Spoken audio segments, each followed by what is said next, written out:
మీరు కొత్తగా కార్ కొందాం అనుకున్నా, లేదా ఆల్రెడీ కార్ ఉన్న మీరు ఈ 3 విషయాలు కంపల్సరీ గుర్తుపెట్టుకోవాలి. ఒకసారి అవేంటో చెప్తాను చూడండి.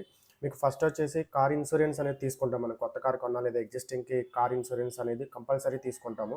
ఆ కార్ ఇన్సూరెన్స్ తీసుకుంటున్నప్పుడు ఈ 3 విషయాలు కంపల్సరీ గుర్తుపెట్టుకోవాలి. ఒకటొచ్చేసి ఇంజిన్ ప్రొటెక్షన్. మీకు ఇన్సూరెన్స్‌లో మీకెప్పుడూ కూడా వాటర్‌లో మునిగినా లేకపోతే ఇంజిన్ పాడైపోయినా మీకు ఇంజిన్ ప్రొటెక్షన్ అనేది బై డిఫాల్ట్ ఉండదు. అది యాడ్ ఆన్ సర్వీసెస్‌లో ఉంటుంది. సో, మీరు ప్రీమియం చెల్లించే ముందే ఈ యాడ్ ఆన్ సర్వీస్‌ని ఇంక్లూడ్ చేయించుకోండి. అలాగే జీరో డిప్.